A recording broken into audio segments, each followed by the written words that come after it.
Right. I'm just looking at these examples and thinking, yeah, let's thank Dr. Sampson for putting them together. They're just nice because they really hit all the different aspects we need. Okay, P is the point 5, Y in quadrant 4, OP is 3 square root 5. Oh, we got surds. Make an angle alpha with a positive x-axis. Notice that our angle is generally a lowercase Greek letter. Just by convention, we've got points are generally capital Roman letters. Okay, so what's our starting point? A Cartesian plane, because that's where we're working.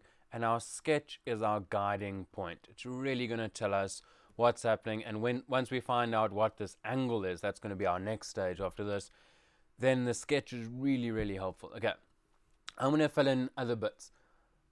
I'm going to write in the quadrants and the cast.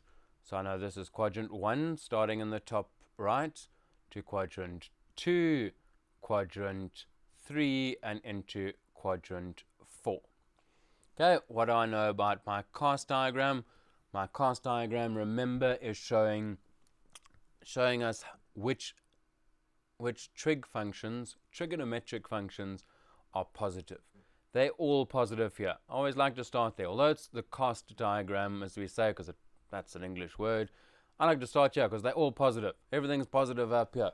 On the top right, everything's positive. Okay, so up there, everything's positive, and then we can go cast and we go anti-clockwise as well, like the quadrants. So we go C, A, S, T. And there we go. Okay, so we got our starting point. And for this next question, we'll add in the degrees.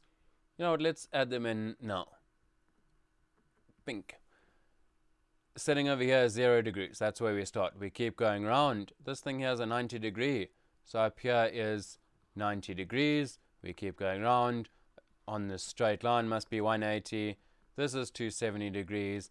And background we get to 360. And we can stop. It does keep going, by the way. So we can keep going to, what do we have, another 450, 540, etc., etc. And keep going around and on until we get dizzy. Okay. Point made, right?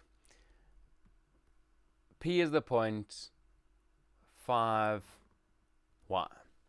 Okay, so it's up by 5 and Y. No, it can't be up by 5. That doesn't make sense. That's not the X.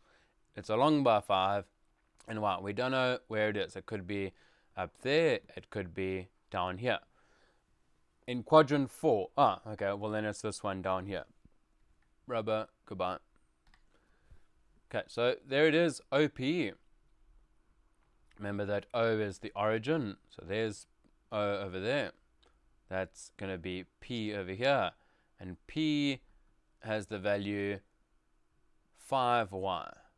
5Y. OP equals 3 square root 5. I'm going to already call it R because I know that's what we call it. 3 square root 5.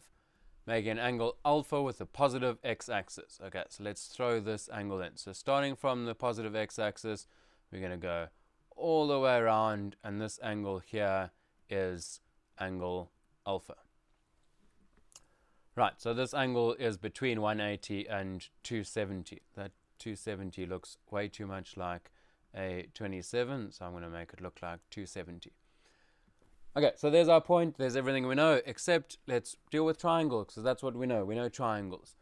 Remember I said to drop this down. Don't do it across here. We're going from here, so from the x-axis is where we're going to make our triangle. So we're going to make our triangle up there. There's our right angle triangle. I'm not going to make the mistake of writing this length as a positive, because it's a negative. This length I can write as a positive 5 because it's a positive 5 and x is 5. So if you saw the previous video, you'll know what I'm talking about, making that mistake. Okay, so we've got 5. This side length is 3 square root 5, and we don't know what that one is. Let's just maybe move that 3 square root 5. And I'm going to put it down here because it looks a little bit too much like the y value. So r equals 3 square root 5.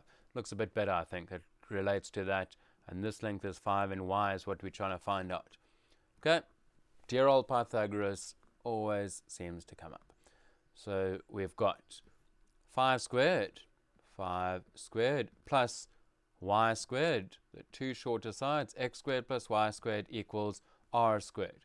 I'm going to put it in brackets, 3 square root 5 squared. Okay, so y equals, now let's not even do this, oh, I've made a mistake. Is y going to be positive or negative? It's down here, it's going to be negative, so I'm going to throw my negative before I even pick up my calculator, just to make sure I've got it there. So I'm going to go 3 square root 5 squared, and then minus 5 squared gives me 20, and I want the square root of 20. Gives me 2 square root 5. It's not very nice values, are they? Well, I shouldn't be mean to the surds, right? So it said 2 square root 5. Oh, I already put my minus, so I'm not going to make that mistake. 2 square root 5. Check that. We're going to square, so yeah. Okay, so minus 2 square root 5 is what this is.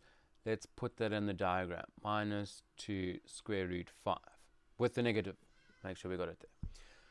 Find out all the trig ratios that we know. So we got sine alpha this time. Sine alpha is y over r. This time I could remember it. Or I could go, oh yeah, remember it was the same because we drew this triangle so nicely. We can kind of cheat and look at this angle here and go this angle close to the center, opposite over hypotenuse, y over r. Okay, y is that lovely number, minus 2 square root 5. R is 3 square root 5.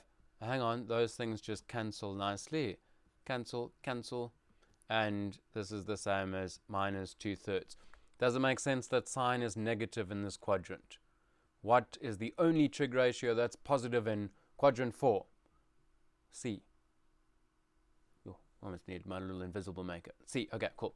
Sine, cos. Cos of alpha, expecting it to be positive because C, or I'm making it worse, C is positive down here. Okay, so then it's positive down there, so we're good. So we're expecting a positive value. X over r, our x value is 5. 5 over r is 3 square root 5. I mean, if in doubt, if you really wanted to rationalize this, you could put it into your calculator, 5 over 3 square root 5, and calculator is going to tell you that it's 5 square root 5 over 3. Doesn't really matter. Doesn't want it as a rational, so that's fine. Sine, cos, tan of alpha is y over x. You can see by this stage I'm just going there. I'm not checking it, but let's just check it. There it is, opposite over adjacent, y over x. Cool.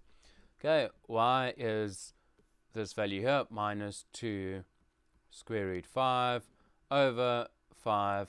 Again, we're good to go there. There are 3 trig ratios. Nothing to say that they all have to come out as nice, pretty fractions or anything like that. We had tan being negative. Makes sense. We're looking good, I think.